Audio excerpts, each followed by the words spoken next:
kalatvlive. kalatvlive machiegni pacho ma e odwa. Oyawre kendo nyakolo Mogajong harwa ketel ne rimo gi ke chenro ni rima Sulwe Mokinyi ka entel nero mabende wada twak weche ge kuma pogore tariken kanyo abich dwe mar abich higa gana ariyo kod piero kod auchiel en Tuesday kata chieng' tich ariyo nero makende mabende waluongo ni wabedo kod Career Tuesday. Antie kaka ojende marwa ni wambek go weche achiel ariyo adek. Ahinya to wach ma jokanyanam sani osebedo ka wacho ni tiyo e mbui nyakora Mogajong, rowere kod mbui kaka gisebedo ka gitiyo e mbui. Samoro ng'e jok maluongre ni bloggers en ng'awa to gitiyo nade, to samoro ang'o miyo jo bloggers kata joma ndiko e mbui gin jogo kuma iwacho ni gin jo ayany, jogo kuma samoro onge luor, giwacho weche madongo, to be nitie chik matayo weche gi mag ndiko e mbui nyakora Mogajong, to ka ng'ato okoso ni e mbui tang'o minyalo timo. Yie mondo mi arwak wenda kaendi achak kod migosi Hassan kaw thuolo ni eri mos jokanyanam fulwany gi duto te.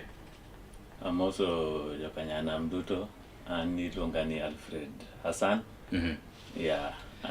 Ajadak ma Kisumu kae, kendo ajatend vijana. Erokamano.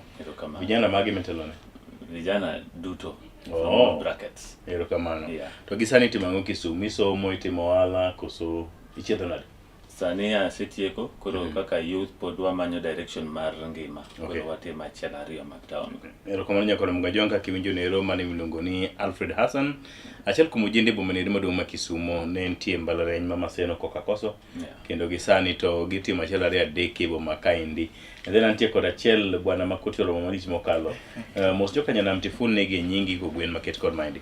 Erokamano Justus, kendo erokamano kalatvlive kuom luonga e studio ma kawuono. Gi nyinga iluonga ni James Otieno, to nying mong'ere ahinya iluonga ni Geno. Rowere e Kisumu ka, kendo antie e wechego mago mag siasa, to moloyo duto am an influencer, a political influencer, mawuoyo e mbui kendo ma dhano winjo pache e mbui kotenore gi weche mag siasa. Okay, kwan, the name Geno, nowuok kanye? Nying mar Geno ni Is it a nickname? En nickname, to nobiro nikech gik ma seche moko timore e society. Ma seche moko na chip in. Aparo ni 2022 ka corona nochako, na step in to do some charity work in the slums of Manyatabi. Kendo aparo ni kanye ma mine moko nochako luonga ni Geno. So you give hope, you are giving hope to the community. Nying no nodhi mobedo nying ma koro sani koro dhani mong'eyago. Okay, ni Geno. But they kata nange ni Geno is your real name. Nange ni it was your name. Sorry for that. Hassan, inchi se wuto nade? Kiwo, but they Geno, sorry. You are in Maseno? Or you are enrolling? I'm enrolling to Maseno, but I had enrolled to Kenya Institute of Mass Communication. But nikech weche mok nyal gengi no kanyalo chako somo, but koro sani we are going to enroll in Maseno and we are going to do it better. What are you going to take? I'm going to do journalism and mass communication. Idabedo jafwambo. Koro kidwa ndike mbui idwa ndiko ma authentically. Yeah, we're very approved and very accredited. Erokamano ahinya. That's good. Alfred. Ang'o misomo Maseno? An asomo puonj. Kasto adhi akete gi IT. Good morning, teacher. Good morning, my student. Erokamano. Yes. Koro adhi amede gi IT. Koro plus many other courses moko matimo matindo go. Koro ken mana puonj no kende. Koro wacho ni rawera nyaka backed up kod several certifications mang'eny mondo mi dhi nyime. Erokamano ahinya. To Alfred, igeno ni ka idhi nyime maber, what would you tell young people ma samoro otieko form 4 to samoro kumokete wiye onge, winjo ka Geno wacho ni bang' kano osetieko to achiel ariyo adek koro nok onyal dhi nyime. Achiel ariyo adek gin omenda, nok mar omenda. What would you tell young people ma samoro are giving up? Adhi nyiso vijana matindo ni once isetieko form 4 to nikech omenda kata samoro tuo kata samoro grade ni nokoruhusu ni dhi mbele. Kik tho moyo yako. Chunyi kik tho. In beda but bed gi geno gi plan. Moro ibiro medo sombi. Kok iketo mane pachi to kibedhi mbele. Exactly. Geno, what do you count? Say joma samoro chuny gi tho and you want to give them hope this morning. And just as gima seng'eyo ga ket ngima na duto, ni giving up is never an option.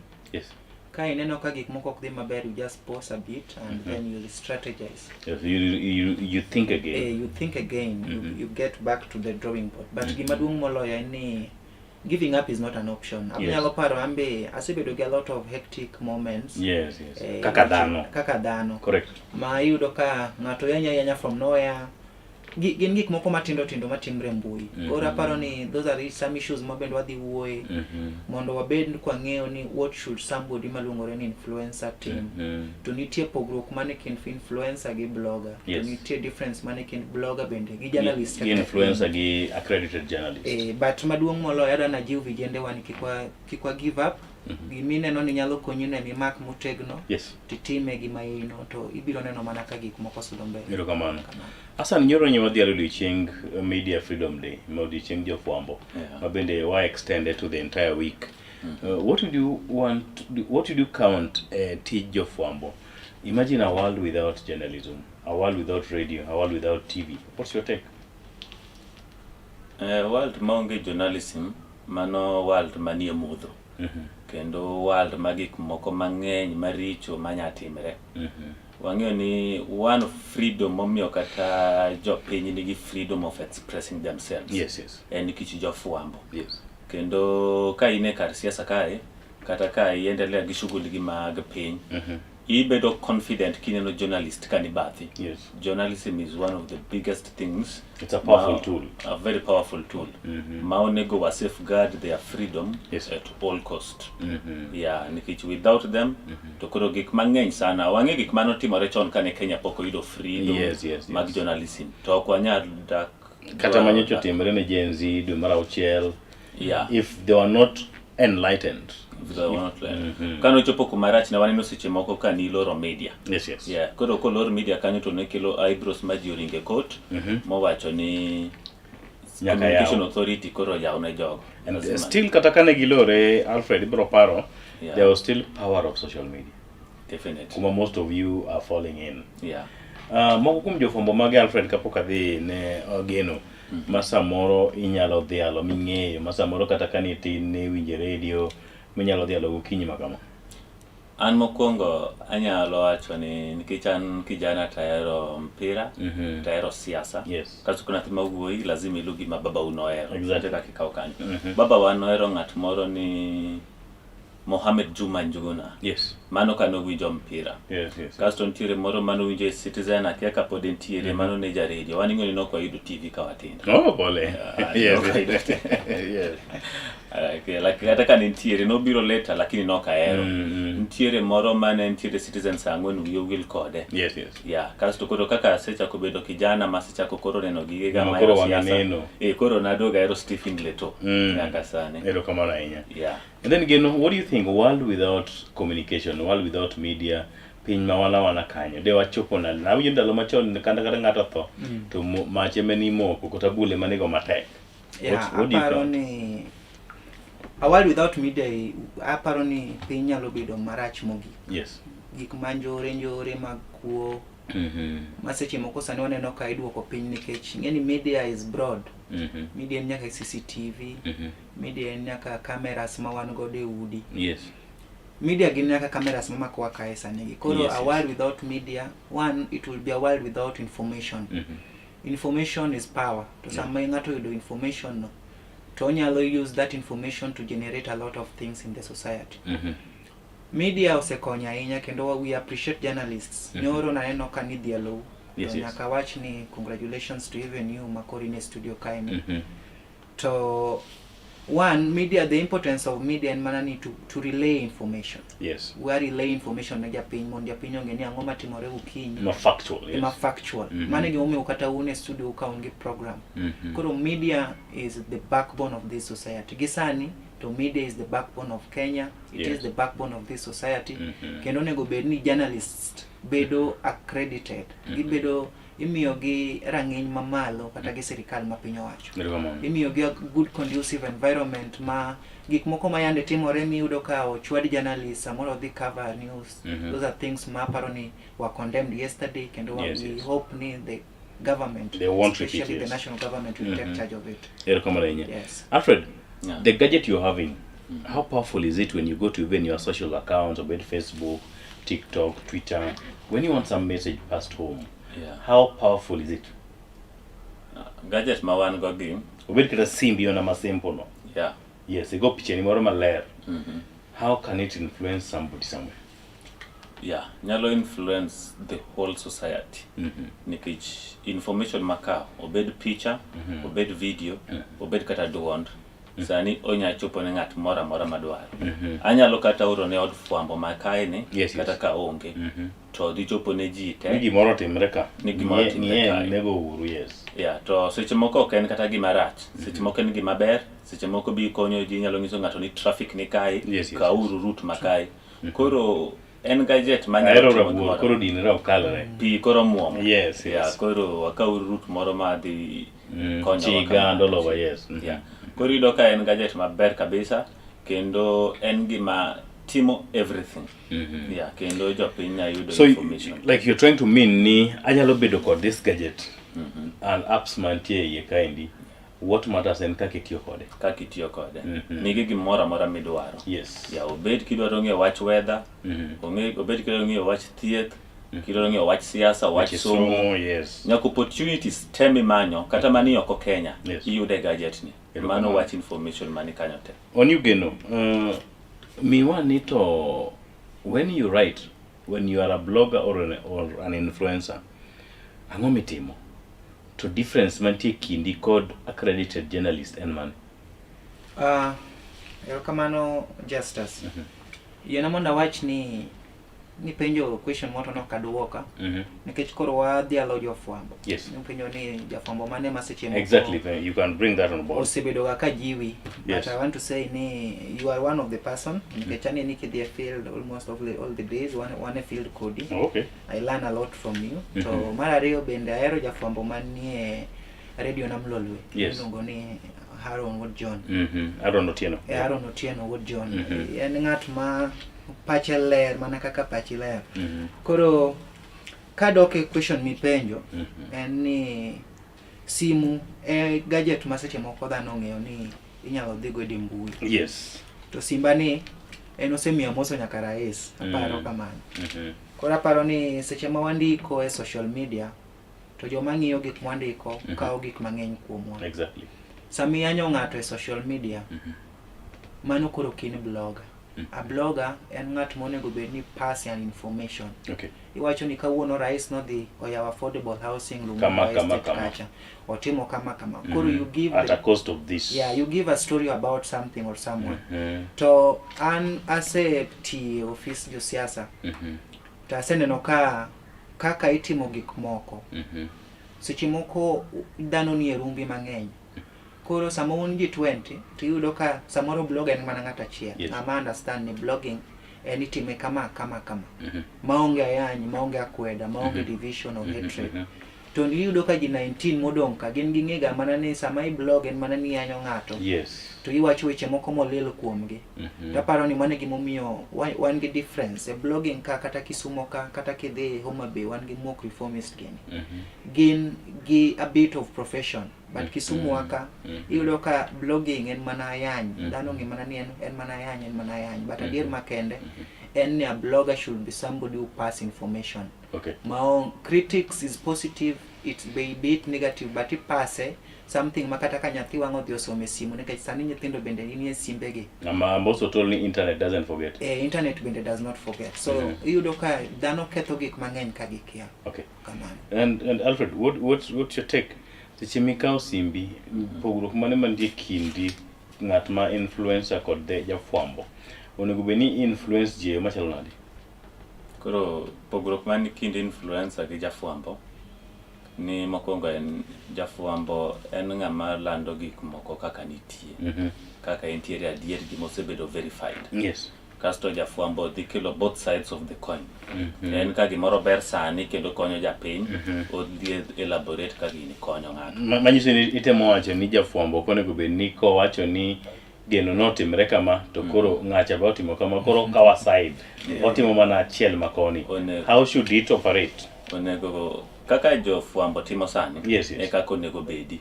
Gino onge side mora magi kawo. teka ka itij fuambo no onego bedi. Yes. A journalist en ng'ama very trustworthy. Ing'oni japiny kobedo piny to winjo jafuambo. Mano gima oamini completely. Or trust kabisa. Like for instance, I look at report wacho oboke mar Daily Nation ni 79% of Kenyans emogeno kuom jofuambo. Yeah. That's just roughly 80% of Kenyans. Manyiso ni, for example, you ni kandiko gimoro, to I'm not giving it an bad example. Andiko gimoro to geno ndiko gimoro. Ipane mane ngato nya trust aini. Mendiko. Why? Mendiko. Nikech ina credit journalist kendo inga mose yudo oboke ma yango ni mano tich monego be ni. Other than oboke, historia mari. Kaka isebedo kitiyo ka ji neno ka gimoro ber wach ni nitie project moro motim ko ber kiniso ji no ber kama to at the same time iniso ji shida monya bedo go. Yes, bad aspect of it. Bad aspect mano gima ja blogger kata influencer apnya ni. Yeah, kiche you don't need, for example, influencers kata bloggers, obviously nitie na more influence ne. Nitie boss ne. Yes, nitie boss ne. For example, Geno. Nyocha enko siepna Professor Tom Odhiambo Jienda. All of a sudden, sani owuok o influence ne my another good friend. Mheshimiwa who name is going off my mind. Mheshimiwa Dr. Joshua Oron. You see, Benguela. Sani ngeni ka ondiko gimoro ni machumuch kama. Ngara nyawa ni jo blogger gibi samoro medo ga wach. Kusuma mana AI. To ka ngato ndike ma is accredited masa moro ngene ngane ni to kochunga gi ngato tingini that one is being taken to account. Ojende wanyalo tiyo nade mondo watim maber kod this social platform. Anyone of you can just speak. Aparo ni the social platforms kachako unego bed ni dhano ngengi monego bed ni dhi Mbui. To aparo ni bende shida ok en mana ojende kende. Shida en the evolving world. Yes. Piny lokore. Kori yudo ka seche moko gidhi e TikTok. Tiyudo ka ng'ato en post mana gimoro ma nitie gik mang'eny ma sani dhi e Mbui ma richo. Gin gik maricho ka ng'ato nenogi. Ok mor chuny. Yes. Kora paro ni vijende should just be innovative and creative. Nitie gik mang'eny matimore e piny ka sani. Nitie josiasa, nitie developments ma josiasa gitimo. Kora paro ni the youth should just choose the line mar wacho gima adier. To sama wacho gima adier ni en adier ni Justus natiyo ne Professor Tom Ojienda Senior Council. To ka natiyo ne Senior Council, natiyo ne maber kuom higni 3. Taparo ni mana kaka president mamarwa William Ruto masani embe notiyo gi Uhuru Kenyatta kuom higni 5. To bang'e Uhuru Kenyatta no mondi kuom higni 10. To koro higni 5 mogiko to koro nokwan. To koro ne giyudo gichwanyore kata ne gipogre paro. To wacho ni pogruok e paro kwasigo. Yes. To iseneno gik matimore online. Ing'e ni office senator no en kama mokadwa wacho. But adier makende en ni we have to find better routes. Nikech sani koro donje siasa. Sani we are getting into something called political alignment. Ma paro ni ok en gima rach ka support ng'ata. Tabiro nyisi kipenja reasons momiyo be na wuok kona biro mana nyisi maonge luoro nikech wantie wang' yamo dhano nenowa to be okwadwa mondo owuond japiny. Koro okudwa umo wang' senator. Senator ng'ama ber Justus. Okay. Kendo obeto lawo jiliel. Ni neno gima notimore sana. Hold on, Alfred. Did you see what happened in there? Nen gima rach kabisa. What angama no be radio your attention? In report man mu winja ngene nyonge seme but in angoma ni winjo. Afuatilia gi. Actually there were 2 instances. Yes. Kaka no chako gi kaka no rumo. Kana nyalo kwayo ni kaka mache kako bet to onge aja ja siasa mora dhi eliel. Giwe jo piny dhi eliel odio yikiji kucho ji nigi mirima kendo ji dhi ywago ji. To koro kitingo waundi kendo itingo mikora jok mama jambazi titere liel mondo go jomoko mondo dio oketh liel oken gima ber kata matin. Kendo en gima nego wadagi kendo amor kaka ji pod medo dagi wachno kabisa. To gima nyalo nyisi Justus. Yes. Ni en josiasa wa Kisumu gi joma beyo. Kata chiel. Jok manie office gi te ka wakao 90% onego dog dala to amor ki jopiny duoko gi dala nikech kochopo kuma ji dhi liel to koro igorruok e liel ma pastor sayo ji ma ji karibu ji ywagi mondo liel dhi mbele. Yes. Mano ok ber. Okay. Yeah. And now, geno ne biro kanyo gi mirei ma mena yo ane and break mondi. Kech ngeni ka kata ka ngaro nigi mbiri mantie ka inyalo kwe mondo mi koro kata ko pick up again to pick up on a fresher note. Your former boss. Yes. What did you hear he did? I didn't hear naneno nikech no an kacha Yes. modhiko moluor Baba Nyikal in MP Maseme constituency. Actually an oke Seme Kombewa. Okay. Koro nan dala nan kania to samo dhano iko kaluka ongeni iko and the last respect imiyo ng'ato. To aparo ni senator nodonjo moleo. To nodonjo gi johera mage. Awinjo ka ji wacho ni mago no johera mage. You don't accredit that. Gin johera mage nikech ne gi shangilia ne gi miye support. Yes. But ne nitie okang' ma kanochopo to kata eno yware chien to nyisogi ni doguru. Doguru chien nikech sama gibiro to aparo ne girado kamoro ma gigo mbaka. Magipango ni wadhi kama. Wadhi e liel. To kata ka senator ne dwano miye support nikech wang'eno manyo kom mar gavana ma Kisumu County. Koro sama nodonjo e platform to ne ber kosenyiso nyithindo go ni kwachopo kama to you pause a bit. Ni neno gima notimore justas. Noyudo ka aparo ni machanya min Nyikal mane timo neno. Machane mingi. Mingi. It was not a good thing. Kendo adwa na kwa jotelo te mag josiasa kata kowere gi senator. Ni kapok ipango ni dhi e liel to nego bed ni ng'eni ng'ama idhi iko to ng'ama idhi iko no hold position man in society. Let us not look for popularity. Okay. Ni winjo ka Nyikal. Dr. Nyikal no wacho ni popularity is just like love. If you don't own it honestly then it's last. It will fade away. It fades nikech gik matimore Kisumu ka ging'eny. Ni neno ka Dr. Joshua Dongoron nodonjo. Ing'eni just as kigo siasa ting'iyo koni gi koni.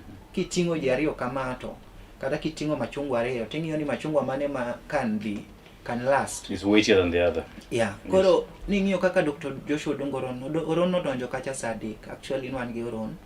Nodonjo Sadik to nokuongo gima nokuongo timo en hakikisha ni wend Dr. Nyikal kata josiasa man ni biro yudo rwak makare. Yes. To macha nobwoge nikech nobwogo ji nikech by that time senator donjo ka ODM chairlady Gladys Wanga bende donjo. To nosebet pok no bire hem. Koro chochni manobedo kacha cha condemn it. Yes. Kendo gima wuod Nyikal nowacho ni josiasa onego bed ni ng'eyo liel kata kapok idhi. It was all of them nikech kacha nokethore bang the entrance mar senator. I want to say that is where the burial mar wuon Nyikal nochako kethre godo. And that's your professor of law. Yeah. And he's my friend. Professor of law. We condemn what happened in Seme constituency. Alfred, what do you think? Angumano di bed Professor Tom Ojienda di timo namo? Okanya bedo Professor Tom Ojienda. Oh no. Ma ko chuno na bedo professor ta kwa Nyasaye no kitane abed gimoro ma different kidano. Picho kanya timo gima nyincha no timo. Todo ngisi. What did you mean, man?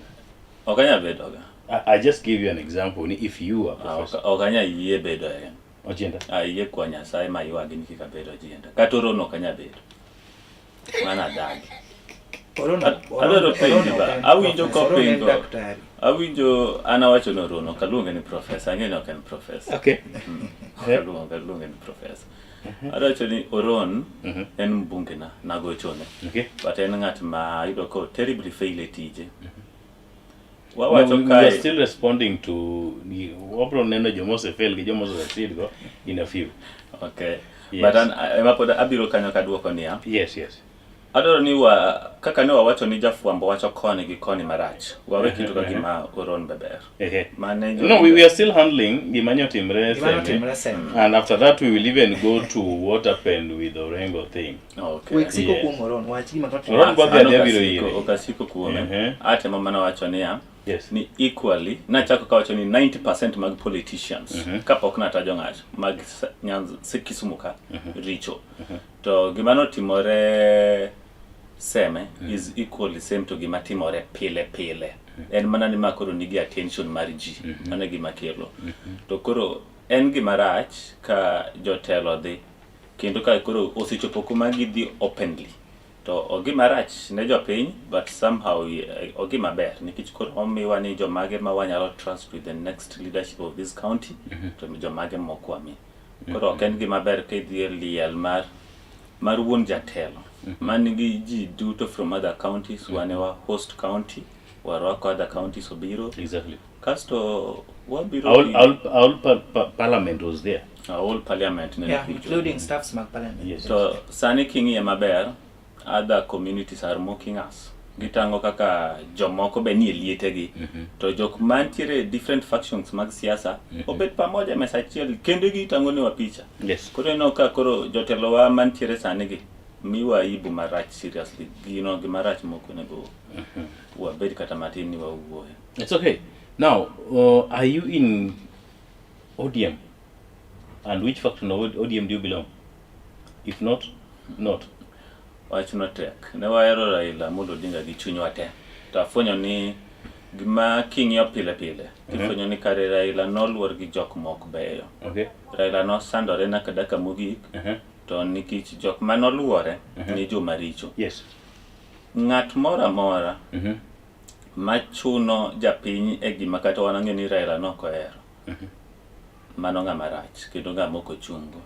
Koro ODM to dong ka party but sani wan wachung ka wang'iyo ikia ni dhi kune but wach ni waonge direction but jogi olalo ODM ma ok inyal ng'e ni ma ODM mane.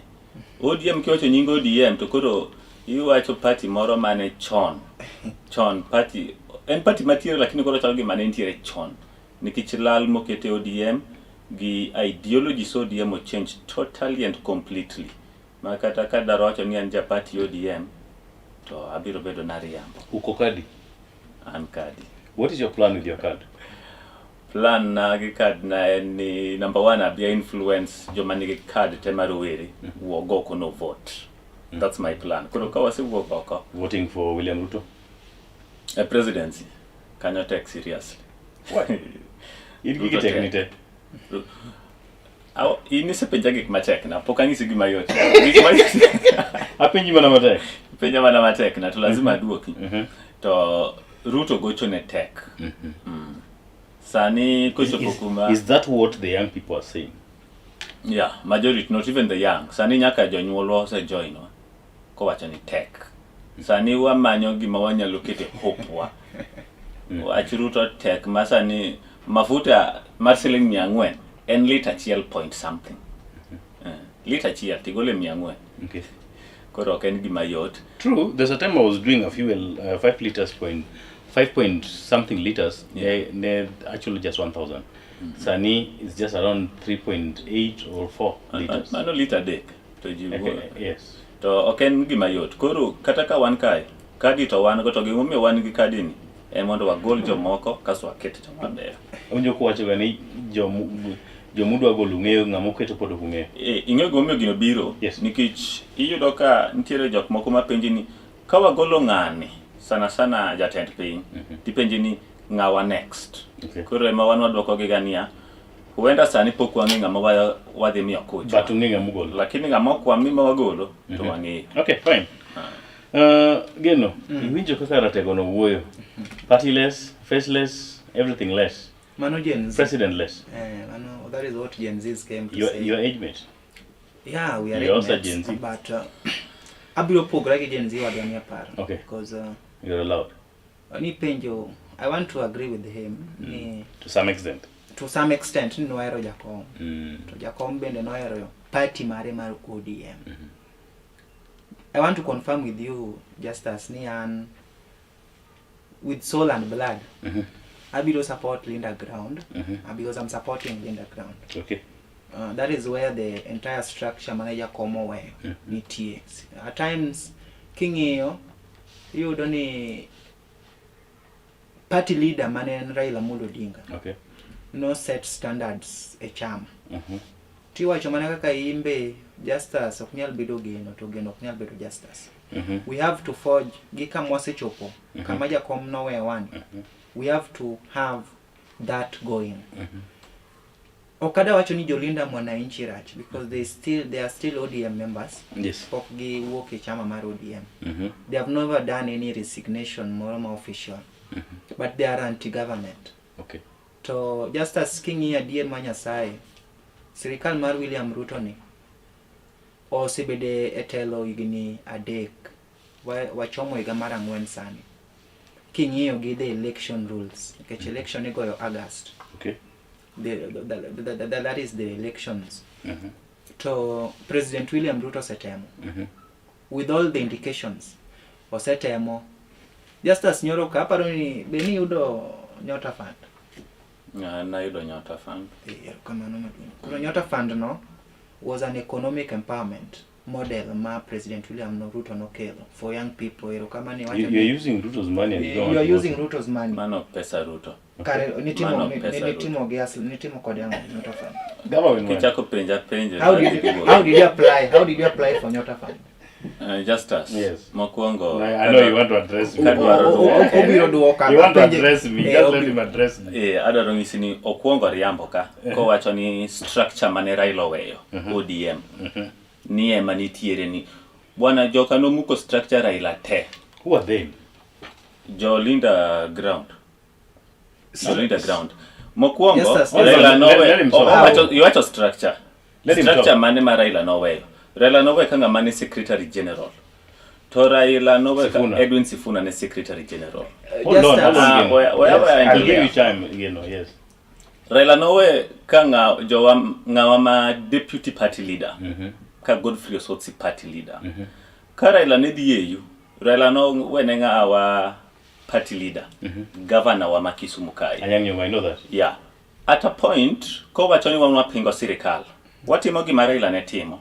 Ntiere chieng' mane Minister mar Interior Murkomen no chungto wacho ni police ng'ato ko biro bute police station ti go bonde. Raila no wacho mongiso Murkomen mano ke makiki chaki wachi. Marela no kwedo gino press conference no luongo. Ruto himself said no Gotiendgi. Marela tamore mongiso gini gi kwang'wono. Okay. Koro gima Raila ne timo mar keto sirikal ni otim gima ber. Ema ideology mwatimo. Ka Raila ne nigi Sifuna Kakamega. Raila Sifuna ni gimi wacho ema party wacho. But akwai dog piny matin. You turned down. Kiki we. Raila said that. Exactly. Raila said that, Alfred. Exactly kanewa iko. Koro other point in kuma ineno. Yes. Structure mane Raila weyo cha. Ben structure mapod nitie. Just as wadwok question. Structure mar Raila noweyo party leader Raila Odinga pod nitie nikech onge kama Sifuna osewuoke chama mar ODM kaka secretary general. Gole mose gole. Poko gole. That NDC is something no tema ngowa. NDC no sire. Macha ni mar kweyo ot. To weacha kanyisi gimoro. Iwacho ni Godfrey Osotsi no gol kaka deputy party leader. ODM party motel negi Oburu Oginga gi Gladys Wanga nigi 2 deputy party leaders. Who are they? One gi governor Makisi Simbarati to one gi governor ma Mombasa. Seche ma Osotsi the good senator no work modhi join the Linda Mwananchi faction. Poko miye any letter manyise ni ogole kaka deputy party leader. No work e ODM Linda ground. Ok you work at ODM, but you work at Gimara no gole. The idea, just as the idea, yes, the Linda ground faction nego and need to continue with the broad-based formation of governance. People feel you are greedy there. People feel you are greedy. No, it's not greedy. It's not greedy. It's being professional and in line with what we want. You heard what Milo Diambo said? Milo Diambo talked. Okay, I'm getting there. Have you heard what Tindamolo is saying? I had. Have you heard what Ruth Odinga is saying? Hold on. I talked with even Nyakamami those yesterday. Key figures. I talked with Nyakamami by there yesterday. Yes. And Nyakamami is in idea of we are not in any faction. Exactly. Let us come together. Why are you in Linda ground? I'm in Linda ground because I support President Ruto. To ODM, Ruto is not an ODM member. These are founders of ODM. Ruto is a founder of ODM. He's not an ODM member. No, founder Ruto was a founder of ODM. The ODM number Maruto Pogoregi Mari. But now the problem is Alfred is not an ODM member. He's not. He has confirmed. And these are the young people Mwagomboni. They get a direction because It doesn't support the No, government. he has a It doesn't direction. support Linda Mwananchi. It doesn't support Linda Ngamungi Brown. sinoka He's support following Linda Raila. And Mwananchi. Raila is there. And Ngamungi, may we watch on Raila is Okay. dead. Raila cannot die to ideologies they are alive. Hassan support. So he's saying, Okay. Hassan is saying, according to what I'm hearing, Hassan Wachonia, when Jacom died, Nege Paroni, the teams would merge together to forge a way for this party in unity, in unison. But that is what we are driving for. No, party. Onge kama ODM and by the Oburu Odinga says this every day. Onge kama Oburu said give ngato let ani woge ODM. We know. They are the people who are running away. They are running away because why are they running? They don't agree with the ideologies mag party. This party is a party which has constitution and it has. If a party member, man bunge, chunto ngisojo party fellow party members mago ODM niki kunyon eriani. Wadi chwado seriously. Who said that? Okay, kiatoka didu okay. Ouda ukenja party marudi. I know you want to say that. Just no, okata ouda. Just us. We have allegations. That is what we have very serious allegations. Nikata kumano rengo modonje no. We're part of the people mano keto modo chwade japin. But that is not what we are talking about. What we ODM. But are they ODM members? Just as we are this ODM party. Otiende Amolo is crying that gather all, scatter none. Senior council. A very wise person. You know, Otiende Amolo are one of the wise people we have in the Luo community. And that is what even Nyakamami is saying. I'm not disputing that. Nyakamami you work niko wacho gikmaindi wacho ni wacho go. No kitni guns Mombasa gijo Linda ground. Adiel kusomiriya ambao konge confirm. Just as we condemn Nyakamami. I have to say we condemn Gunism. And Gunism is these goons are not associated to any politician. Even goons are not associated to any politicians. No, you're lying. Goons are bought. Goons are people who work on the highest bidder. And let me tell you today. Yes, okay, let me explain to us how goons work. Like you understand goons. He knows them. Don't you know, but that is the truth. Are you one of them? Goons? No, I'm not a goon. I'm an activist. But goons, actually a goon is somebody who is stationed. You are lying. Because this politician does not live with these goons. This politician drive who from are the Nairobi. goons who battered Osoti? Of course, those are youths from Kisumu. No, they were associated with who?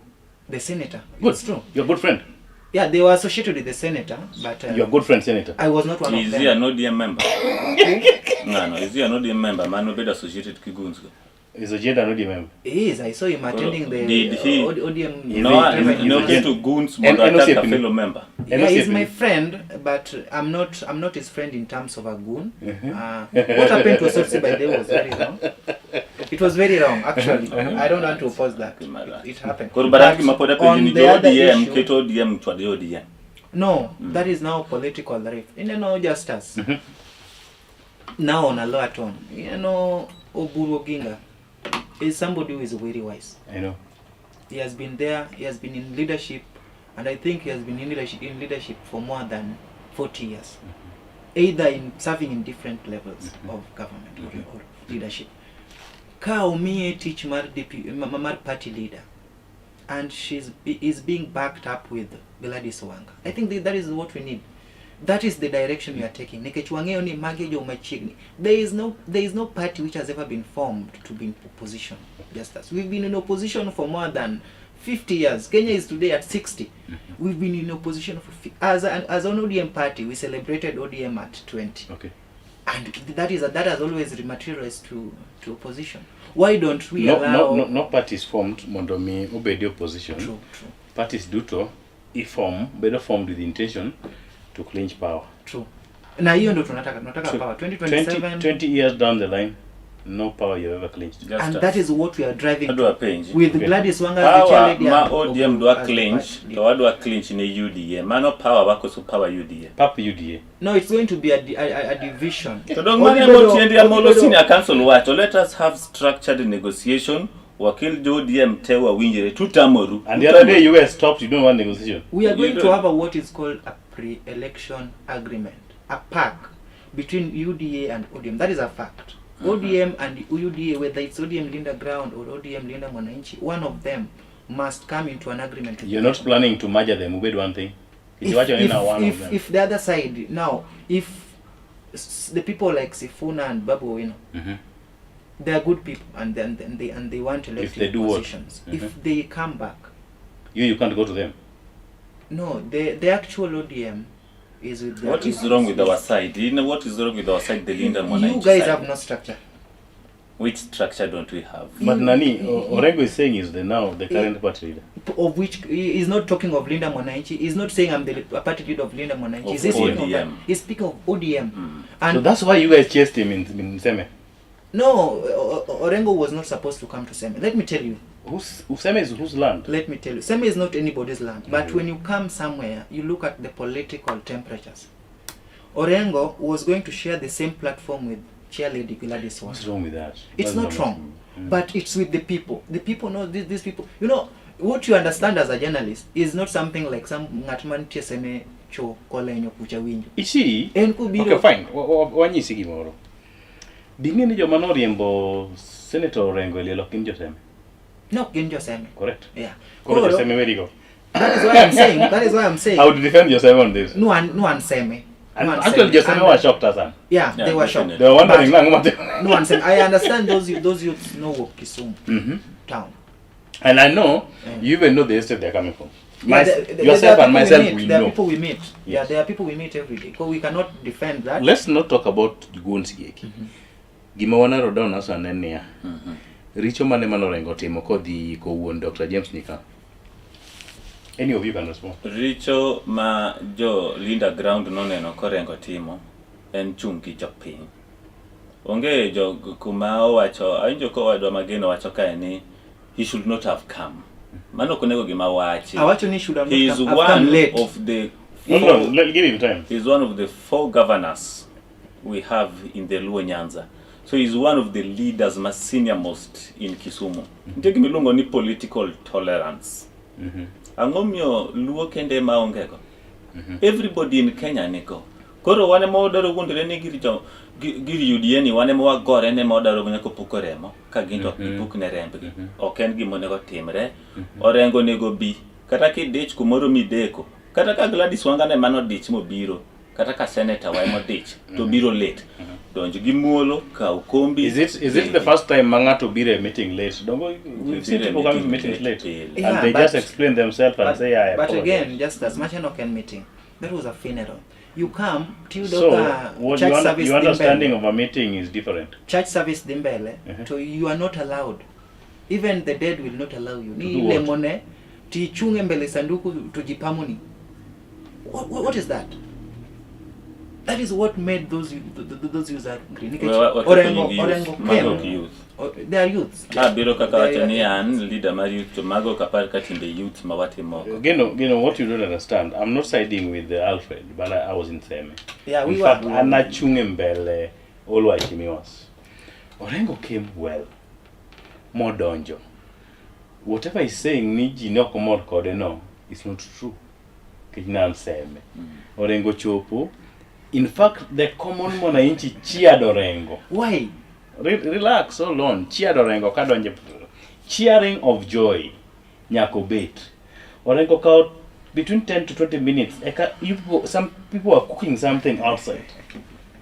Techeka nyithindo moko obire toka kuma na chungi. Gichako mama sempo kaipa nige walo.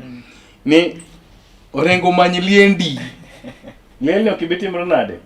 Okay, but it was bad. Hold on. My friend here it was bad. knows what happened. But he's playing politics with it. What we are trying to say in here, Orengo did not harm anybody by coming to Seme for a burial.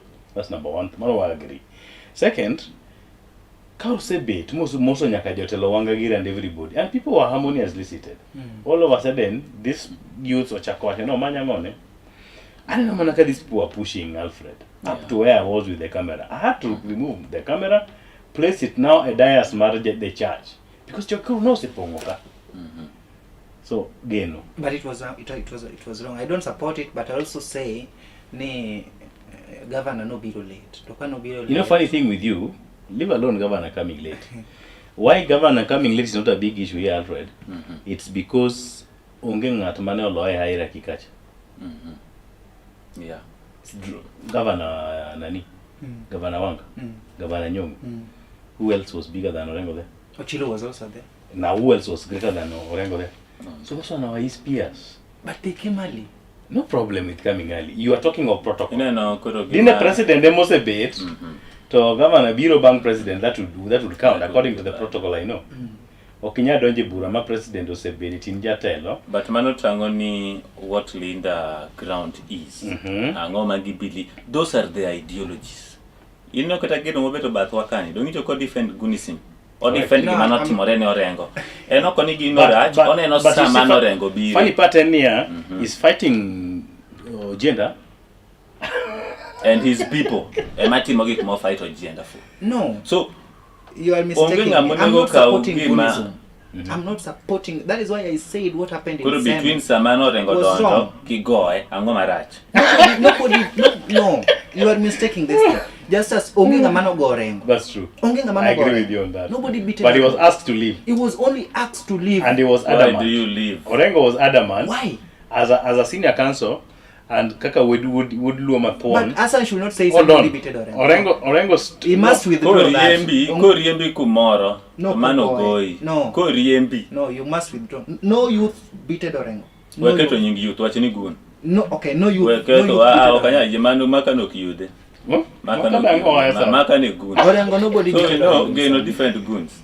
Pretty good. Governor Tio Maber and I'm proud of him. Professor Nyongo. Professor. Even as he's going home. Katakoti Dalato, I just hope. You would have wanted him back. No, we don't want him back. City got 10 years. Yeah. 2 times. In terms of ensuring that the town is good. The town is good, Kisumu town. But Kisumu County is not good. Just as we have to as a county. Which areas? The rural parts of sub-counties, Moroni. Yeah, Moroni, Nyakach, Seme, you know. Seme is good, I think. No. In what? Roads in Seme are not. If you go to Colonial today, you'll know you will be surprised. But that one is put aside. In terms of economic transformation, Governor Nyongo has not done well. But in terms of projects that brings the face of Kisumu County to be the Europe it is known for, I give Governor Nyongo second. Well, can you say me? Yeah, he has done well. Perfect. Working with the Balawanga as the city manager, a lot is working. We saw the fire station being constructed on your way to Kikomi. It's impacting the fire problems or the fire challenges. What we really need going to 2027, because Governor Nyongo has finished his 10 years. If it were by the constitution has no limit for governors. Todo dembele. Yeah, because it's somebody who's good. But no Korosani, what was somebody who understands? He has a able deputy. He has a able deputy, but a deputy is not a governor. Yeah, the deputy. So he has learned much from governor. He has learned, but he can do well. Still, he has learned what the governor did well. So he can fit the shoe. What the governor did well. But we want somebody who is identifying the challenges, the gaps my governor did not work on. But he was there, so he can easily see the gaps. I think he should have advised even the governor to do some projects and develop. Time is not enough. But I'm not going to go to that. The deputy has his own political ambitions, and I support that. What is that? He wants to be the governor. He wants to succeed his boss. What's wrong with that?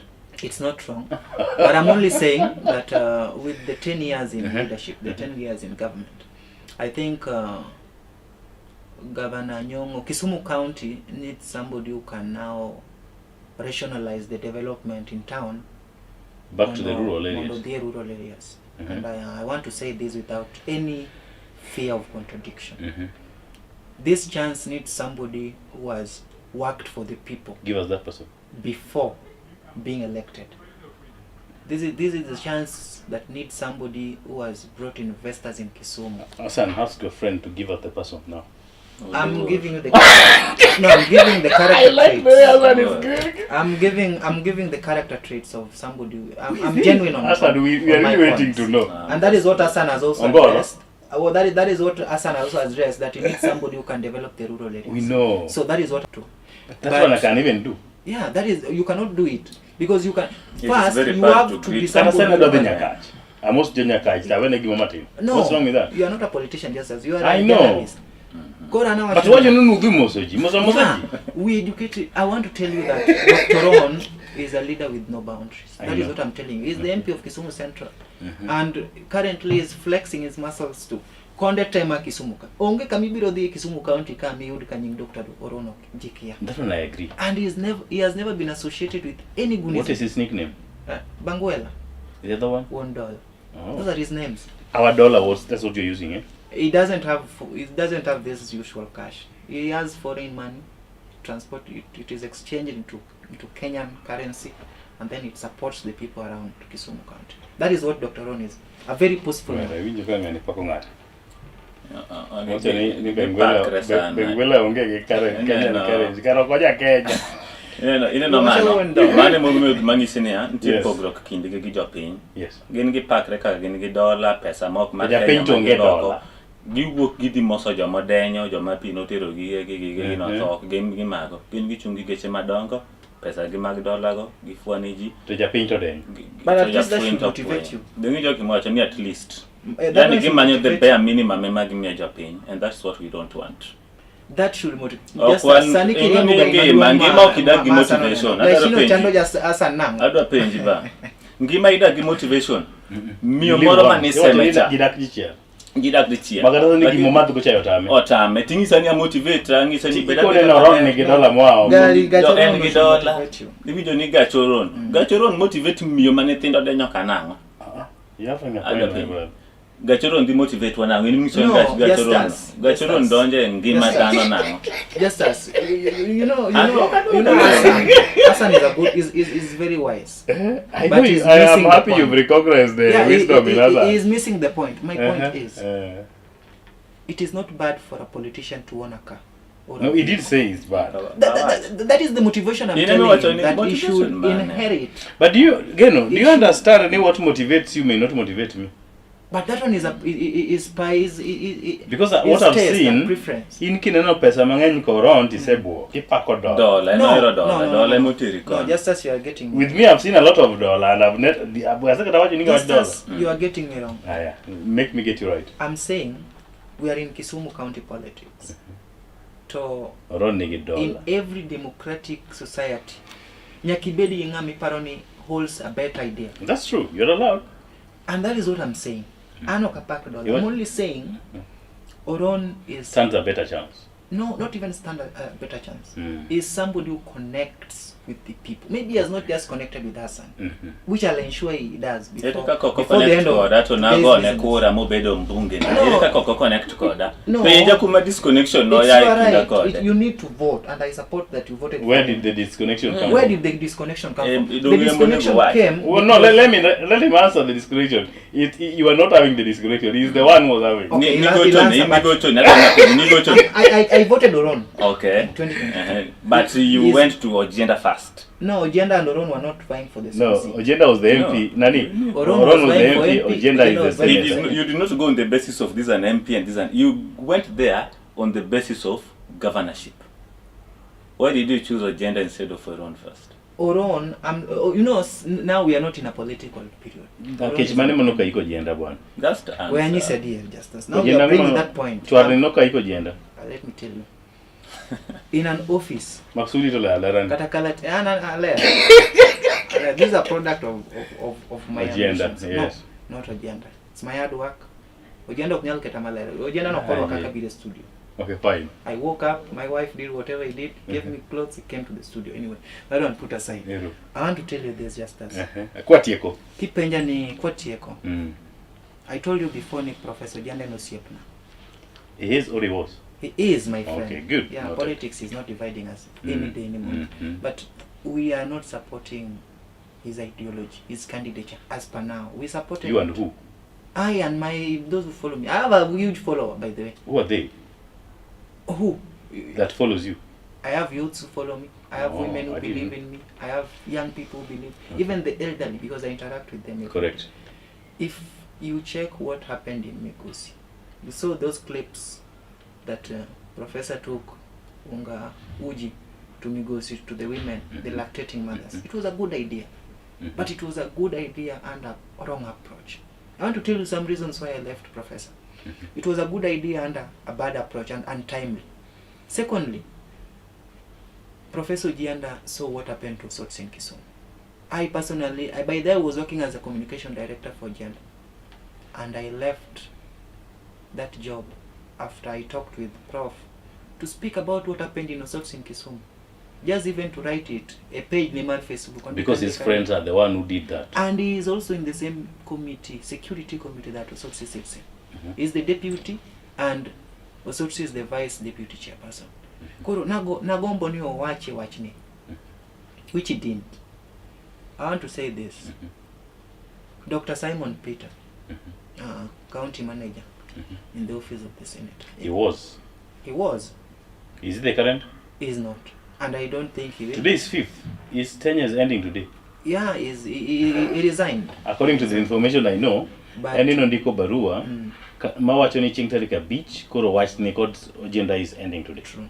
Good. And I wish him all the best. Yes. Like he did what he thought was And right. today is the director Make Me Smile. Is the director Make Me Smile. Yes. Koro is somebody who could manage many things in Kisumu County. I think you could see.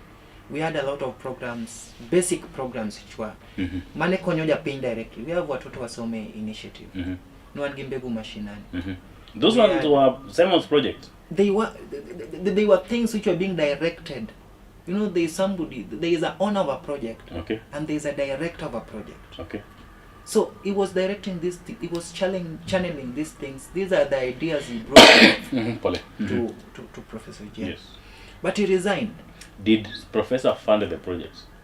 That one I don't want to say, but because when you are working in an organization, at times you can step in when the boss is not around. Okay, fine. Yeah, so that is... You have the right of not to respond. Yes. Yeah, that is very clear. Yes. But we missed it at a point when he resigned as a manager. Who missed it? Us, as people who are you know, in an office... As people who are behind the agenda? No, in an office there is a structure. Yes. From the boss to the PA to everything. Yes. At times when the PA relays information from the boss. Koro sama iudoka PA ni ichio gukwinyi iudoka PA ni ngat mane chiwo information maber oriembe tich. No, no, that is a clear example. You're giving an example. I'm giving an example. Fine, yeah. If you believed in a structure, and again I want to say this, I'm Professor Nokawogo Mange. I was talking to the second person in power. That is out of respect. Who was Simon? Who was Simon? Good. Koro, a lot of things I was learning from this man. Okay. Manogolo Chunya, Monyisa. Even yesterday, people resigned. And more still, Akela from Mawasi resigned. As from what position? A coordinator. A key coordinator in Nawasi. Okay. In Nyando sub-county. Okay. Now resigned. Okay. So it tells you a lot. People are still resigning. Kanga tanyalawe msara. Madano Tione. Like Simon, he was somebody who could be paid over 300,000. But kano weyo pesago. To forge, wachoni gik matimore kata gik ma professor timogi ok gin gik ma nyithindo wanyalo mor kaneno.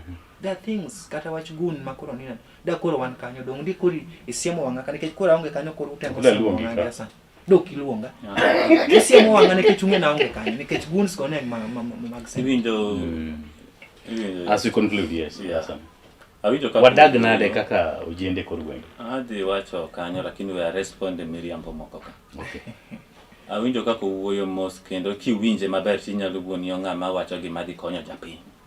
Te weche mowacho leadership no tango kaka there's a huge rot in the leadership of Kisumu, right from the top nyaka kuma entiere sani. The leadership of Kisumu or of Senate? Of Kisumu. Okay. Nikech gik matimore Kisumu richo seriously. King'iyo kowacho okwongo wacho wach mogo mane otimore mogo marach. We know we wacho ni mogo no mine no wuok I don't know no rach nade. Was it expired? It was expired and then some colors. Okay. You saw it? I didn't see the unga. I saw the complainants who complain about the unga jama no yudo. Mano rach kikwami japiny gik motop ma dhi nego japiny. Miyo nyithindo gi tuo gitero osiptal. But equally king'iyo kata mbunge mana miyo kura. Embe no donjo mana kanyo en nomiyo ji pesa. That's all wrong. Siling 200. To dire clip monyiso ji ni set yuru ye kanyo. gik miseto go ok ni seto le iseto dhano. Setting means what? Akia ni kiseta ngo that is no akia onge gima wacho maber. No, it is time to respond. And manyata ka chini set giuru kanyo to nokoluongo mine moko to mama moro penje gimoro kanyo ni ti konyo wanango onge ni siling 200 choko konyo. Adoro wacho mama no timo maber seriously. Kumowacho okadhi donjo weche mag ojienda. Kode mago weche gi mag wede. Mago weche gi mag mag cartels, mag jogi cartels. Mago cartels mokadhi donjo ka gigo ata ni ngamo wetich angwenya. Ji wetich 300 ang'owa mago kwa donje. Mago gi weche gi. Wan gima wadwaro ka jopiny. Just us. Ji nigi shida mang'eny Kisumu kai. To Kisumu ok dwar drama moko mikilo ne wakai ni ng'ani timo ma ng'ani no wetich magango. Tango ni jogi kati ofisa gi they are not objective. Ogiti ne jopiny gikia gima gidwaro. Kisumu kai dwaro leaders manyien. Wadwa yoyo jogo te to ano kaluor just as ngisi ni wadhi bedo gi a new fresh set of leaders. Okay. Madhi tiyo ne jopiny from MPs, MCAs, tadoro jiwo vijana manena gima winja. Ni kuma ineno. Aseno katire kijana madwaro MP mar Kisumu Central kanyo. Agoni kongele kik chunyi wacho nango. John. Kik chunyi John. And who is that? Nyinge ma wiyo wilgo. Aneno ka Peter Simiu bedwaro. Hapa no wacho Bob Siu. Ok Bob. Macha kijana mokiara no kanya wacho jok ma. Wacho ni geno paroni. Eno pa otemo fix ato onge. To nyando kanyo bentire Peter Simiu. Simiu dwaro MP mar nyando kanyo kijana matin seriously. Okay. Adwaro mana jiwe dhi nyime jopiny winji. Kasto wan gi johera mar Governor Roger Sokea. Roger Sokea is the governor. En ng'ama dwaro governor to en ma jopiny dhi governor ma Kisumu kai. Nikech en a professional, en an economist, to en an urban system thinker. Onge kaka town onego ti to en gi plan not only mar gero Kisumu but kelo investors both within the country gimoya oko to invest in Kisumu. Sani the leaders mawango are scaring away the leaders, the investors. Nikech goods gore. Kata mana ja Kenya ma invest oluoro Kisumu. Afadhali yo invest town moro, county moro to kiko invest Kisumu. Koro ma problem ma leaders wa imokelo. To part of leaders en jok mageno pako. En oron. It's part of people makelo shida mang'eny Kisumu. Nagocho ne oron to nagocho ne ojienda. But jogi fail terribly. Jogi okeo kaka jonyuolwa sandre, jogi okeo kaka nyithiwa sandre. Sani leaders gi ema pingo yude, to yude mawinja. Unung'e gima timre, ung'e adieri. Adwaro mana jiwi ni kapok ikawo kura, dhi kawo kura mondo kochopo 2027 wabi wami joma onego donje office including Roger Sokea governorship. Justice. Adwaro ni wabed adier gi gima wawacho. Okay. Mogo matindo tindo mimiyo ji gi siling 200 gidhi moso jopiny ok kony jopiny. Kila mtu ka role ne momiye, kila mtu tigi office ne properly, to office no kuketi kanyo mondi campaign ni ingi siasa mane medhi yudo. Office no kiti kacha ni tine jopiny. Nitiere allocations mag pesa monego kony jopiny.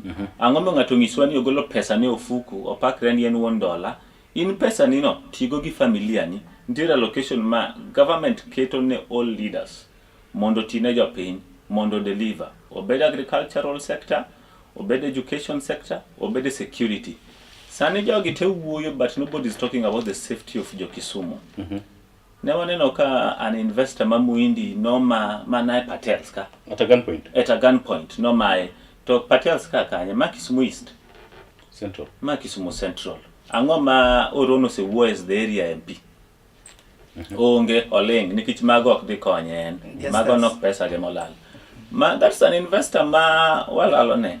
Koro anakwayo yude mawinja, akwayo jonyuolwa, akwayo jotich te ni 2027 wakauru ombulu to wadhi wami jok maratiro. kura wa mar governor akwayo ji te mondo mia visionary leaders Rogers Okea. Ena manga mapoko sponsor gun mora mora. Ena onge bloggers. Ose sponsor nyathi school mosomo. Mang'eny. Kata sani jok ma osetieko adaro ng'isi ni ineno jok maluwigo dhi ng'isgi ni Rogers Okea nigi Innovation. Innovation en platform mamiyo jok mosomo iwinjo. Idhi nyisgi ang' naluwo page ni kok ing'isogi tipingo japiny. Bich manok imigi opportunity. Rogers Okea nigi Innovation. Register there. They are training for free. Ntie training oyanyisi. Ntie training madhi nyaka at the cost of 300,000 Kenya shillings from IT, even from communications, from sales and marketing. But Rogers Okea wacho nang'o? Youth maya Kisumu. Iwinja maler. Wacho ni youth maya Kisumu mago gik modi puonjogi completely for free. Provided ni ya Kisumu kai. Other people from other counties or they charge the way he charges. Mano konyi kosoko konyi geno. Okay. Nyakwar Funga wacho ni amor kod chenro hayudo weyo makare antie Kisumu East ka asedonje chenro amor kaka ojinde matindo go twak abe ching mori luonga agombaka obro luongi and then haneno kantie Asembo Ndori chenro yom kabisa ayie kaka ojinde matindo go twerore luonga ni Martinez Nyakwar Oro kantie Ndori Asembo. And then good morning, just as amor kod chenro kaka pile antie chenro ayudo ka wantie Siaya County chenro ler kendo amor ka ojinde matindo omiyo thuolo mar golo pachgi nunga ni Millicent Jaote Millicent mar Mwer Opanda Siaya County. Then mogik ayudo maler kendo ka antie Rongo Town Kala TV yudore koni maber. Ojinde mawetenago ayie kod pachgi kata kamano kik wati kod guns mar buogo kata ketho rombe moka moka. Yan comedian kata influencer iluonga ni MC Goigoi uluongre ni Woodbender. Wati kod chenro. Ang'eni un joma dwaro seche madhi mana adek. To gimomora gonu twero ruto ng'amomako ng'ut sado wadgi bende onge. Koro mano nyise ni okan gun. Second ayo wacho ni gundu gol sepegi. Second adek. Wachni mogik ne oganda jokanyanam kidwa oro ote ne ng'ati yieni. Dago mar goyo kamano Justus mokwongo ne Kala TV. Kodi ni wuon kuom goyo chenro ni kawuono. Mar ariyo dago mar nyiso jo Kisumu County ni lokruok biro ken lokruok manyaka wakauru maber. En mar telo nikech sani dhano dhi e gimiluongo ni transitional politics. Omiyo kapok igo kura ting'iyo ng'atno manyalo konyi to manyalo loso gwenge ma Kisumu County. Nagombo mondo akwa kendo vijende mapok ondikore kaka jogo ombulu mondo ugoko ondikre. I know the mass voters registration is over, but pod the government offices are still open for such activities. Mogik dagom mar kwayo vijende mondo onyakwe e kindegi mago mag siasa, kik ti kodu mondo keth rombe mag siasa.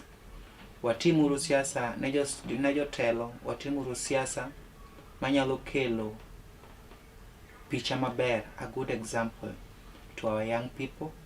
Nyithindwa ma seche moko donjo e mbui ok onego bed ni neno ka dhano gore e liel kata timo gik ma oyombore manyalo ketho society mamalo. Joma dwa luwa e social media, nyinga ma social media luonga ni James Otieno Geno, mane Facebook. Erokamano. Jini kilungino. Rin mago. Ani luonga ni Alfred Hassan mar Twitter to kadhi wacha. Wachni mogik mar Twitter weno. Sasa koro adaro goyo erokamano ne Kala TV kuom luongowa mondo walos gi jopiny kendo miwa nafas ni. To kata katieko tadwaro wacho ni gima geno wacho kanyo no kata yudhe mang'eny ok oyiego oko kanyo. Ni kik ti gi yudhe no onge youth mitiyogo. Gunse mitiyogo. Koro on the contrary adwa nyiso yudhe erokamano kongole amor kodu. Un ok ti kodu ka guns ujoma beyo. Utamoru wechego kendo un ema nuwuok. Koro wako jok manogogo Kisumu. Mano ne uyo mar nyiso gi pole. Mano kane babu wino ginibiro koni gilinda mwananchi. Agoero erokamano. Osiepega mag Kondele mawinjo Kala TV gi jo piny duto, obed jo Seme, obed jo Nyakach, adwa nyiso ni wabeduru gi geno. Ok geno mani batha kani. Ne wateme to tamore. waneno kotero wa kuma rach. Wabedo gi geno mar good leadership biro mang'eyo japiny, geno mani wach puonj dhi biro, wach thieth dhi bedo maber gi wach pur. To geno ni wadhi yude through card ma wan go. Wach ni ko kadi ni ok mana wating card ni to wabedo ofuku, en mana kochopo Tuesday madhi bedo Wednesday 8th kata tarik 9 mar dwe mar 8 higa mobiro, wadhi waluto ombulu from MCA piny kanyo to jatend piny. To apart ni Kisumu ni dalawa, kae dala kwerewa mane owenewa, to dwaro leader maber, to abiro kwayo Kala TV one day gibigi luonga kae mondo awach vision mar Roger Sokea, to gimomiyo anyiso ji ni Roger Sokea en jatelo maber. Erokamano. Dagos kal kanyo 50 kod ariyo maiso dong dakika 8 to dom kanyo saa 4 onyago maket kod maendi. Nyako romo jo